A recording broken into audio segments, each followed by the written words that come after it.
everyone and welcome back to my YouTube channel. So for today's video, I'll do making 15% Eau de Toilette perfume. So keep on watching!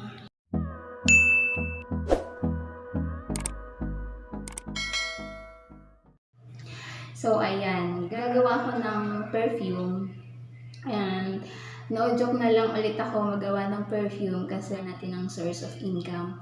So, and pwede nyo rin itong i-try sa inyo. Kasi napakamura lang din naman ng kapital na kakailanganin nyo.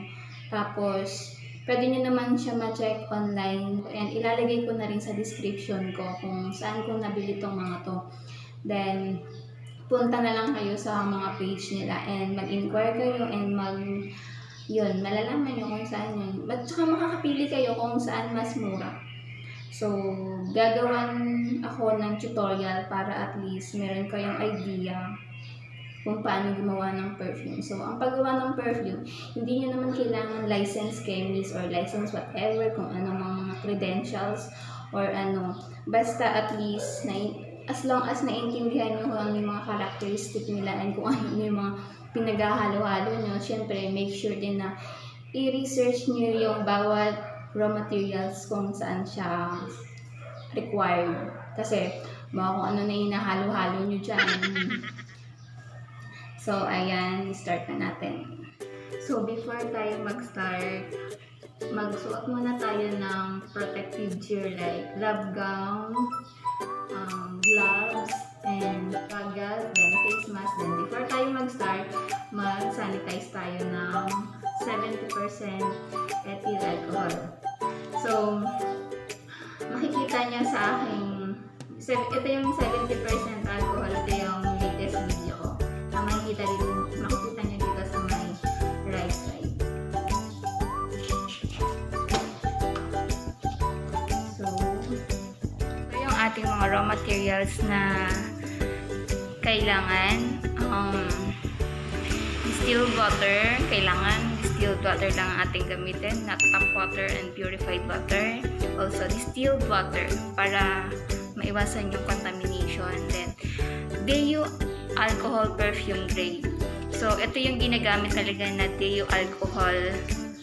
Ang ginagamit talaga ito sa usually pang perfume lang kasi may iba't ibang klase ng perfume ng alcohol, which is ethyl alcohol, pang cosmetic and beverages. Ito naman pang blend siya sa perfume. Then yung isa is pang disinfectant, ang IPA, which is isopropyl alcohol. So ito Deo alcohol. Then dipropylene glycol. Itong dipropylene glycol, ang purpose nito is to moisturize sa skin kasi yung mga raw materials natin is medyo irritant sa skin, kaya kailangan natin ng dipropylene glycol. So yan, magkaiba yung dipropylene glycol and propylene glycol na ginagamit usually sa mga manufacturing industry. Then fixative. So itong fixative na to is to yung from the root word fix.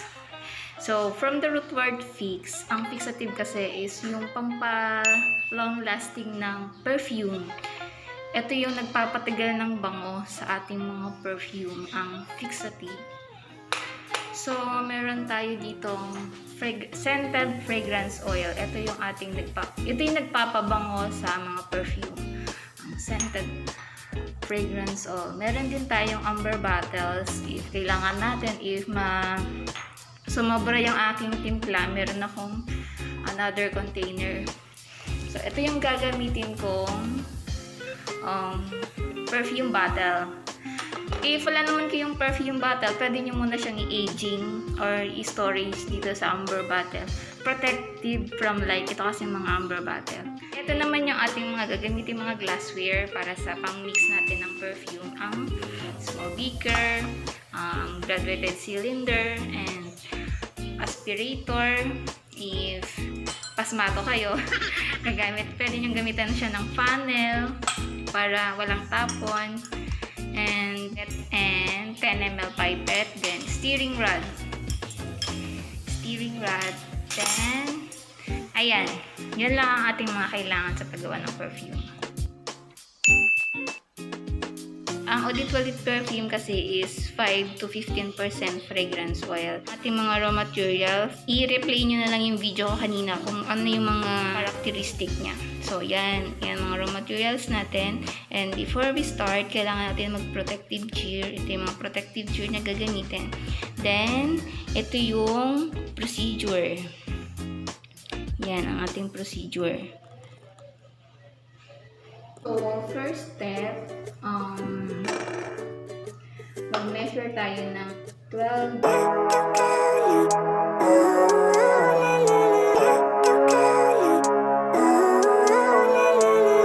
Living life, everyday, late at night, not okay.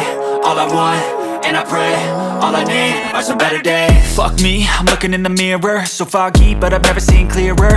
I don't really think anyone can save me, and honestly I'm not really sure I want saving. I like to be my own worst enemy. There's no risk if you don't try at anything, so I'ma just keep buying everything. See you in the next life, have to be a better me. I don't think that my head's on straight, gotta flip it and grip it and go and get an x-ray. What's wrong with me? I just feel weight pushing on my chest and it squeezes till I suffocate. Better change my mindset, meditate. It's pretty cool that I'm alive and have better days. I could walk, see, hear, I should celebrate. Think I could change my mind, maybe elevate. Living life, everyday, late at night, not okay. All I want, and I pray, all I need are some better days. Yeah, all I need are some better days. Cause all I want, and I pray, I believe in the better days. I'm kinda stuck between a rock and a hard place. Do I work hard or live at my pace? You're only young once, yeah that's all great, but I also want a future where I'm okay. Living life is doing lots of cocaine. Wait no, it's living with no shame. Wait no, it's sleeping in on Sundays. I guess it's different for each of us and that's okay. Well I just wanna be happy, how to get there? Glad that you asked me. I think it's different for everyone. Some of us need work, others need fun. Some of us need purpose to overcome. But try to do what you love when it's said and done. Cause there's so many differences in each of us. Trust your gut, it can show you what you want. Living life, everyday, late at night, not okay. All I want, and I pray, all I need are some better days.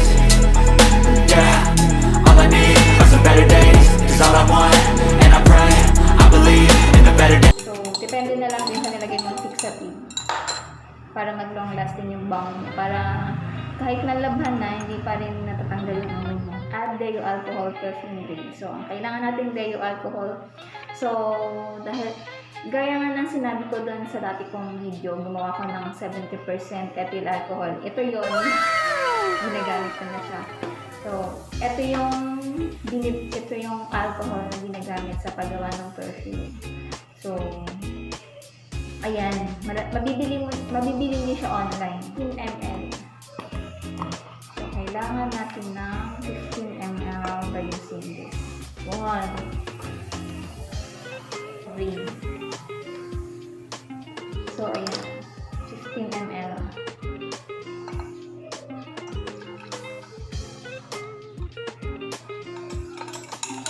Until homogeneous solution. Then, mag-add na tayo ng 5 ml water. So, gamit na lang tayo siguro nito kasi mahirap mag-measure dito kasi yung start niya is 10. So, gamit na lang tayo nitong 10 ml packet. So,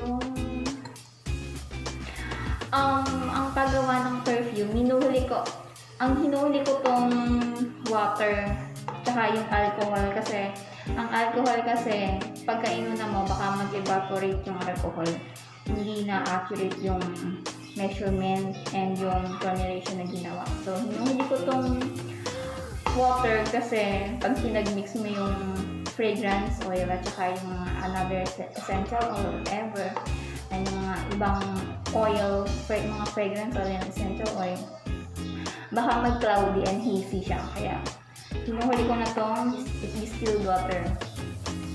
So, 5 ml.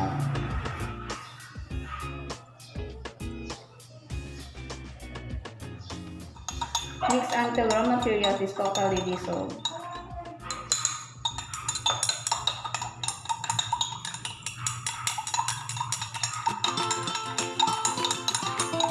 So, ang Eau de Toilette kasi is more on alcohol-based siya.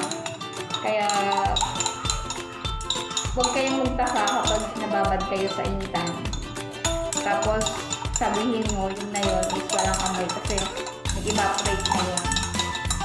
Kasi ang toilet kasi is alcohol based. Tapos na ang ating body toilet perfume making. So, tatransfer na natin siya sa perfume bottle. If wala naman kayong perfume bottle na hindi pa kayo nakakabili, pwede nyo naman siya aging. Aging, it means storage or stock mo na dito sa amber bottle. Kasi ito kasi is protected from light. So, pagka wala pa kayo dito, or di pa kayo nakaka-order, wala pa yung order nyo, pwede kayong gumamit nito ng amber bottle. Ako kasi pagka sumobra yung yung ginagamit ko, yung ginawa ko, nilalagay ko dito sa amber bottle para sa susunod magagamit ko pa siya. Pwede ko pa siyang ilagay sa mga tester or pagka naparami, edi pang isang pa siya. So, ito. Pwede nyo siyang i-transfer dito ng ganito pagka hindi pasmado. O kasi medyo pasmado, kaya gagamit ko na siya ng funnel. And medyo maliit kasi yung yung butas. Kaya sayang kasi saktong-sakto lang yung ginawa natin. Kaya dapat ko lang tapon. So, gagamit ako ng funnel.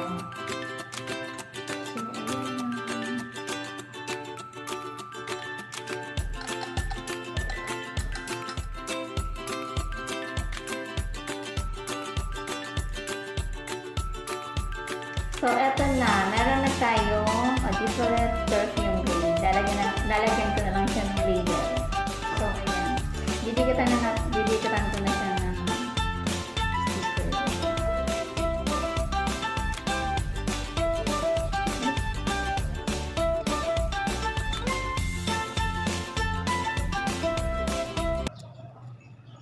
sticker.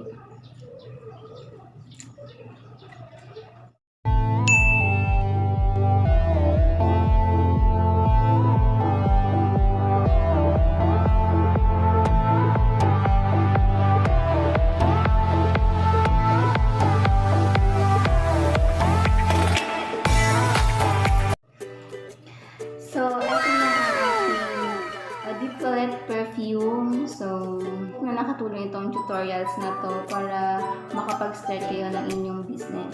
So, hope you like this video and please don't forget to comment, like, share, and subscribe, and then tap the notification bell down below para updated kayo sa mga aking bagong videos. See you on next video, guys. Thank you! And then tap the notification bell down below para updated kayo sa mga aking bagong sa mga newly videos, sa mga aking bagong uploads, sa mga aking bagong videos.